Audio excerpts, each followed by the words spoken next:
ஒரு ரூபாய் நோட்டில் பல விதமான அடையாளங்கள் இருக்குது. அதில் ரொம்ப முக்கியமான அடையாளம் இந்த அரசாங்க முத்திரை, ரிசர்வ் பேங்குடைய முத்திரை. இது ரொம்ப முக்கியம். அந்த 2 முத்திரைகளும் இல்லாமல் இருந்தால் கூட அந்த ரூபாய் நோட்டை பார்க்கும் பொழுது அது ஒரு சரியான நோட்டு போல தோன்றும். ஆனால் அந்த முத்திரை இல்லைன்னு சொன்னால் அந்த நோட்டு செல்லுபடியாகாது. அதே போல் கிறிஸ்தவத்தில் மிக முக்கியமானது என்ன? கிறிஸ்தவத்தினுடைய மிக முக்கியமான அடையாளம் என்ன? ஒரு பரிசுத்த வாழ்க்கை முறை. பரிசுத்த வாழ்க்கை முறையே ஒரு திருச்சபை போதிக்கலைன்னு சொன்னால் அது திருச்சபையினுடைய அடையாளத்தை இழக்கிறது. பரிசுத்த வாழ்க்கை முறையை ஒரு போதகர் போதிய அளவில் போதிக்கலைன்னு சொன்னால் அவர் தன்னுடைய போதகருங்கிற அடையாளத்தை இழக்கிறார். பரிசுத்தமான வாழ்க்கை முறை ஒரு கிறிஸ்தவத்தில் இல்லைன்னு சொன்னால் அவர் தன்னுடைய கிறிஸ்தவ அடையாளத்தை இழக்கிறார். நிறைய அடையாளங்கள் இருந்தாலும் சில அடையாளங்கள் மிக மிக முக்கியமானது. அதுபோல் கிறிஸ்தவ வாழ்க்கையில் பரிசுத்தம் என்கிற அடையாளம் இல்லாமல் போச்சுன்னு சொன்னால் எல்லாமே வேஸ்ட். 1 கொரிந்தியர் 13ஆம் அத்தியாயத்தில் அப்போஸ்தலன் பவுல் சொல்லும்போது அன்பு இல்லைன்னா ஒன்றுமே இல்லை அப்படிம்பார். அதே மாதிரி பரிசுத்தம் என்கிற ஒரு அனுபவம் கிறிஸ்தவத்தினுடைய மையத்தில் இல்லைன்னு சொன்னால் கிறிஸ்தவம் ஒன்றுமே கிடையாது. எல்லா மதத்தை போல ஒரு மதம் தான். ஆனால் இங்கேத்தான் பிசாசானும் வேலை செய்கிறான். இந்த போலி கிறிஸ்தவங்கிறது என்ன தெரியுமா உங்களுக்கு? நிறைய விஷயங்கள் கிறிஸ்தவமாக தான் இருக்கும்.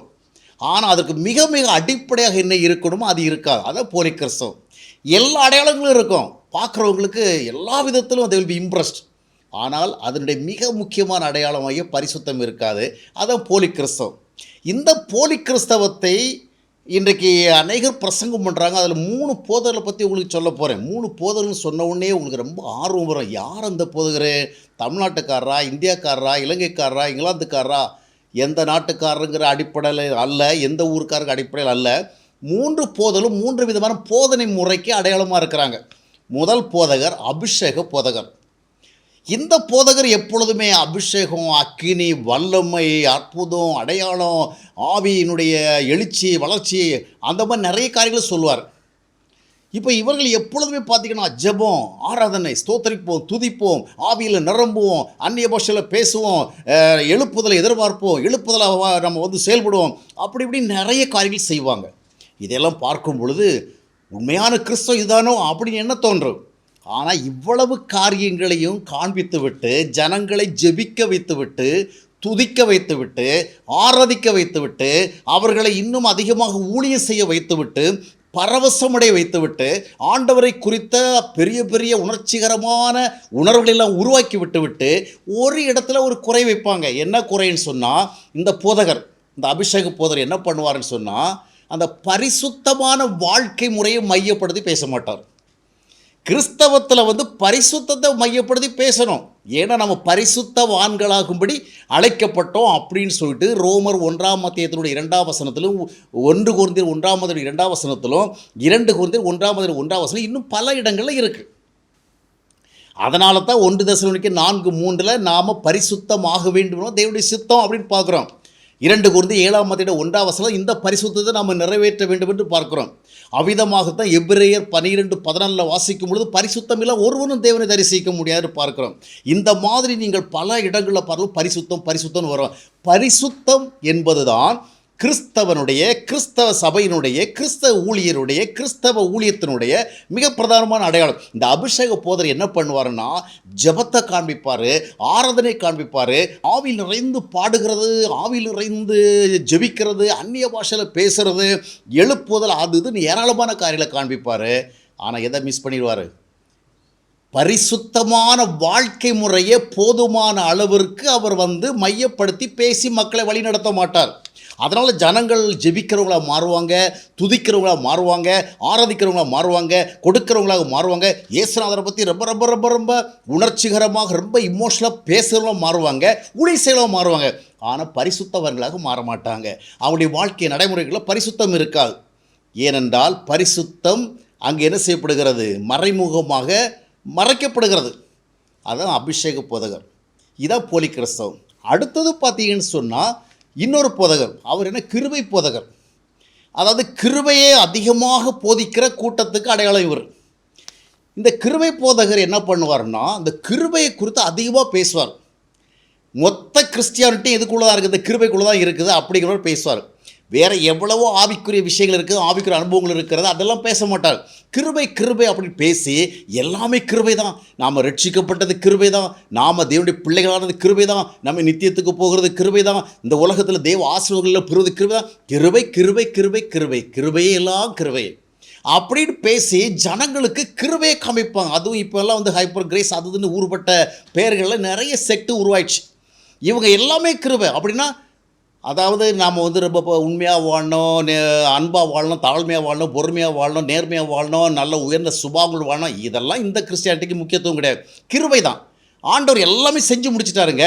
ஆண்டவர் நம்மளதில் எந்த குறை கூடதையும் பார்க்குறதே கிடையாது. அவர் எல்லாமே என்ன பண்ணுறாரு, நம்மிடத்தில் இல்லாத எல்லாத்தையும் இயேசுநாதரிடத்தில் பார்க்குறாரு, அது நம்மிடத்தில் பார்த்ததாக எடுத்துக்கிறாரு. Everything is over. இப்போ நீங்கள் என்ன பண்ண வேண்டியது, இந்த கிருபையை நினைத்தது கொண்டாட வேண்டியதான். பாடுங்கள், துதியுங்க, அனுபவிங்க, நல்லா ட்ரெஸ் பண்ணுங்கள், நல்லா சாப்பிடுங்க, நல்லா என்ஜாய் பண்ணுங்கள், நிறைய பணம் வச்சுங்க, நிறையா வந்து உல்லாசமாக வாழுங்க, எல்லாம் லைஃப்பை வந்து என்ஜாய் பண்ணுங்கள். கிருபை போதனை. அப்போ இந்த மாதிரி போதனைகளை கேட்குறவங்க என்ன நடக்குன்னு சொன்னால், இந்த கிருபையே பார்த்து பார்த்து, கிருபையே கேட்டு கேட்டு, கிருபை கிருபைன்னு எல்லாத்துக்கும் கிருபை சாயம் பூசி பரிசுத்தமாக வாழ வேண்டிய ஒரு தேவையை அவர்கள் என்ன செய்து விடுவார்கள், நினைக்கவே போகாமல் போயிடுவாங்க. நான் ஒரு முறை வந்து ஒரு ஜவுளி கடைக்கு போனேன். அங்கே ஒரு சட்டையை பார்த்தேன். பார்த்த பொழுது அந்த சட்டை பார்த்த உடனே எனக்கு பிடிச்சி போச்சு.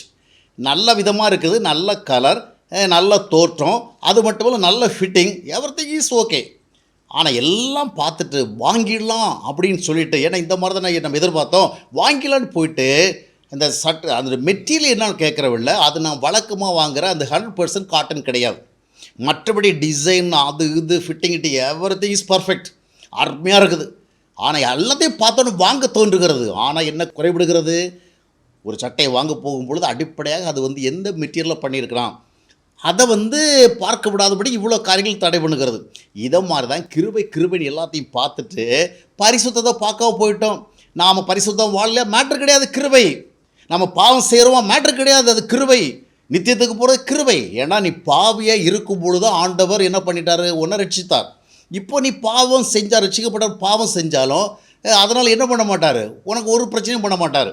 நீ வந்து வழக்கமாக பெற்றுக்கொண்டு ஆசீர்வாதங்களும் பெறலாம். இது கிருபை போதர். மூன்றாவது ஒரு போதர் பார்த்தீங்கன்னா, அவரும் நல்ல விஷயந்தான் போதிக்கிறார். என்ன போதிக்கிறாரு, ஃபெய்த். இவர் யாருன்னா ஃபெய்த் டீச்சர், விசுவாச போதகர். இவர் வந்து எல்லா டாப்பிக்கும் பார்த்தீங்கன்னா அவருக்கு விசுவாசம்தான், அனைத்து விசுவாசம். விசுவாசம் ரொம்ப முக்கியமான விஷயம் ஆவிக்குரிய வாழ்க்கையில்.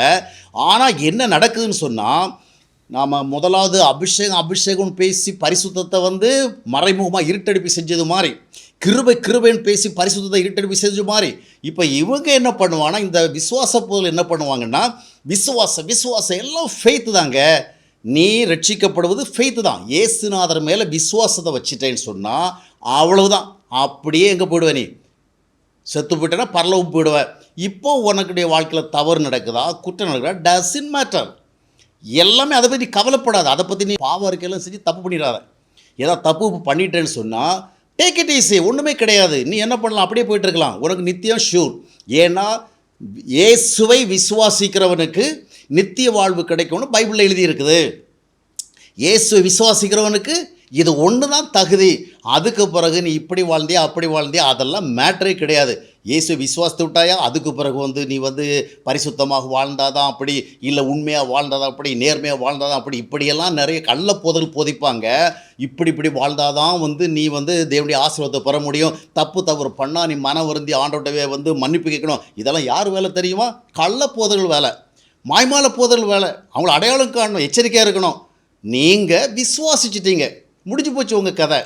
விசுவாசத்தை உடனே உனக்கு என்ன ஆயிடுச்சு, பரலோகத்தில் ரிசர்வேஷன் வந்து ஃபைனலைஸ்ட். இவங்க என்ன பண்ணுவாங்கன்னா, இவங்களும் நல்ல வேலை தான் சொல்கிறாங்க. ஏன்னா நாம் உண்மையிலேயே இயேசுநாதரை விசுவாசிக்கிறதெல்லாம் எல்லாமே பெறுகிறோம் என்பது மாற்ற முடியாத உண்மை. ஆனால் இந்த விசுவாசத்தை சொல்லி இப்போது நிருபங்களெல்லாம் பாருங்கள், சுவிசேஷம் பாருங்கள், ஏதாவது ஒரு டாப்பிக்கை மட்டுமே வச்சு பேசுனாங்களா? பரிசுத்தமாக வாழ்வது சம்மந்தம் எவ்வளோ கரிசனையாக பேசியிருக்கிறாங்க. அப்போஸ்தலனாகிய பவுலை பாருங்கள், யோவானை பாருங்கள், பேதுருவை பாருங்கள், எவ்வளோ மேட்டர் பேசுகிறாங்க. ஏன்னா பரிசுத்த வாழ்க்கை என்பது மனிதனுடைய சுபாவம், குணம், நடத்தை, ஒழுங்கு, மனிதனுடைய விருப்பங்கள், மனிதனுடைய நோக்கங்கள், இவை எல்லாவற்றோடு சம்மந்தப்பட்டது. ஆனால் இவங்க என்ன பேசுவாங்க தெரியுமா, விசுவாசம். விசுவாசிக்கிற ஒரே செயல் இந்த விசுவாசத்தையே சொல்லி சொல்லி சொல்லி பரிசுத்தமாகிறத பற்றி யாரும் சிந்திக்க முடியாதபடிக்கு அவங்கள பிரெயின் வாஷ் பண்ணிடுவாங்க. நமக்கு எல்லாமே விசுவாசம்தான். நான் விசுவாசங்க ஏசுனார விசுவாசித்தேன். இனி எவனாவது வந்து எனக்கு நித்திய வாழ்வு இல்லை, கிடைக்காது, இப்படிலாம் வாழ்ந்தால் கிடைக்காது அப்படிலாம் சொன்னால் தொலைச்சி போடும் அந்த மாதிரி. அதனால் இவர்கள் வந்து விசுவாச போதல் மொத்தத்தில் என்ன நடக்கிறது தெரியுமா? பரிசுத்தத்தை குறித்து நாம் சிந்திக்க முடியாதபடிக்கு, தேவன் விரும்புகிறதான அந்த பரிசுத்தத்துக்கு முக்கியத்துவம் கொடுக்காதபடிக்கு, பரிசுத்தமாக இந்த உலகத்தில் வாழ்ந்து சாட்சியாகிறாதபடிக்கு, பரிசுத்தமான ஒரு வாழ்க்கை முறையாக தான் தேவன் நம்மை அழைத்து இந்த உலகத்தில் வைத்திருக்கிற தேவன் நிறைவேறாதபடிக்கு, ஒரு பாயிண்டை மட்டும் மனசில் வைத்து என்ன செய்வது, எல்லாவற்றையும் இழக்க நிலைமை ஏற்படுகிறது. மொத்தத்தில் இதான் போலி கிறிஸ்தவம். அந்த பரிசுத்தமான வாழ்க்கை முறையை மையப்படுத்தி வாழ்வதற்கு நாம் தூண்டப்படவில்லைன்னா ஒரு போலி கிறிஸ்தவத்தில் சிக்கிட்டோன்னு அர்த்தம். இந்த பரிசுத்தமான வாழ்க்கை முறையை மையப்படுத்தி போதிக்கவில்லையா, அதை குறித்து ஒரு கரிசனை இல்லையா, அதுதான் கள்ளப்போதகர், கள்ளப்போதனை என்ற அர்த்தம். ஆக அபிஷேகம், கிருபை, விசுவாசம் இப்படி ஏதாவது ஒன்றை பிடிச்சிக்கிட்டு நம்ம வேறு எதையும் பார்க்க விடாதபடிக்கு படுகிறாங்கன்னா இதுதான் போலி கிறிஸ்தவத்தினுடைய அடையாளம் என்பதை புரிந்து கொண்டு நீங்கள் எச்சரிக்கையாக இருந்து செயல்பட வேண்டும்.